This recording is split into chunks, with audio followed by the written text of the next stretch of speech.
এই গল্পটি সম্পূর্ণ কল্পনাভিত্তিক। এখানে দেখানো সমস্ত চরিত্র, স্থান ও ঘটনা বাস্তব ব্যক্তিবিশেষ, প্রতিষ্ঠান বা ঘটনার সঙ্গে কোনো মিল সম্পূর্ণ কাকতালীয়। এই গল্পের মূল উদ্দেশ্য মনোরঞ্জন ও শিক্ষামূলক বার্তা প্রদান। দর্শকদের বিনোদনের জন্য তৈরি এই কার্টুন ভিডিওতে প্রদর্শিত আচরণ বা সংলাপ অনুকরণ করার পরামর্শ দেওয়া হয় না। সব বয়সের দর্শক যেন এটি নৈতিক শিক্ষা ও সততার বার্তা হিসেবে গ্রহণ করেন, এটাই আমাদের উদ্দেশ্য।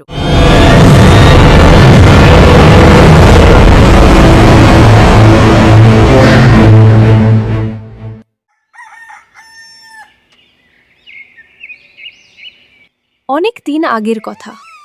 কাসগঞ্জ নামের এক সুন্দর ছোট্ট গ্রামে এক গরিব কিন্তু সৎ মানুষ থাকত। নাম তার রামু। রামু পেশায় ছিল একজন কাঠুরে। সারাদিন বন থেকে কাঠ কেটে নিয়ে এসে সে বাজারে বিক্রি করত। তার স্ত্রী সুমন আর দুটি ছোট সন্তান নিয়ে তার সংসার ছিল ছোট কিন্তু পরিপাটি। রামু খুব পরিশ্রমী ছিল, কিন্তু তার আয় ছিল সামান্য। তবু সে কখনো অসন্তুষ্ট হতো না।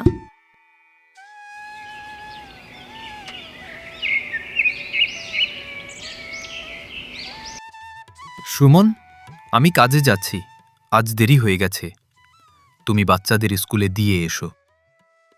জি, স্কুলে দেব। কিন্তু শুনুন, গত দুদিন ধরে মনু আর ছোটরটা বলছে তাদের ম্যাডাম স্কুলের ফি আনতে বলেছে। আচ্ছা, দিয়ে দিও না। কোথা থেকে দেব?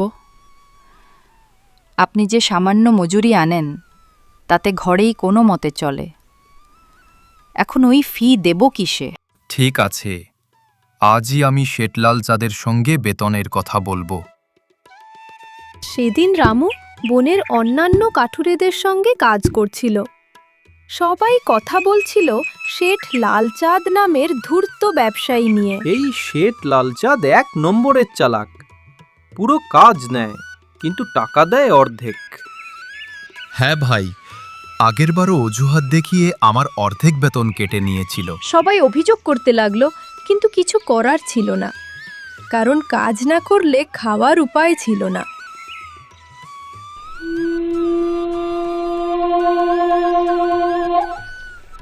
সেঠজি, আজ মাসের শেষ দিন, আমাদের বেতন দিন। আরে ভাই, এখন টাকা পয়সা নেই, মাল বিক্রি হয়নি, দু একদিন পর দিচ্ছি। সেঠজি, ঘরে কিছুই নেই, বাচ্চাদের স্কুলের ফি দিতে হবে। আমি বলেছি তো, কাল দিচ্ছি, এখন যাও কাজ করো। বেচারা রামু নিরুপায় হয়ে ঘরে ফিরে আসে। আজও কি বেতন পেলেন না? না সুমন, সেঠজি বলেছে কাল দেবেন। এইভাবে তো আমাদের দিন কাটবে না। আপনি অন্য কোথাও কাজ খুঁজে দেখুন। চেষ্টা করব।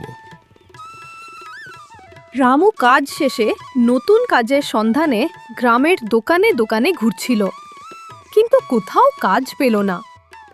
হতাশ হয়ে ফিরছিল, ঠিক তখনই হঠাৎ একটা ভয়ঙ্কর মহিষের পাল তার দিকে ছুটে আসে। রামু প্রাণ বাঁচাতে দৌড়ে গিয়ে একটি গুহার ভিতরে ঢুকে পড়ে। গুহার ভেতরে সে দেখে একটা পুরনো ঝুড়ি রাখা আছে।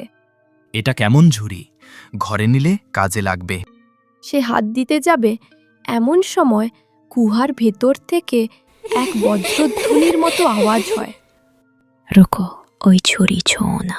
রামু ভয়ে পেছনে সরে যায়। কে আপনি? এক বিশাল জিন সামনে এসে দাঁড়ায়। আমি এই গুহার রক্ষক। তুমি সৎ মানুষ বলেই এই গুহায় ঢুকতে পেরেছ।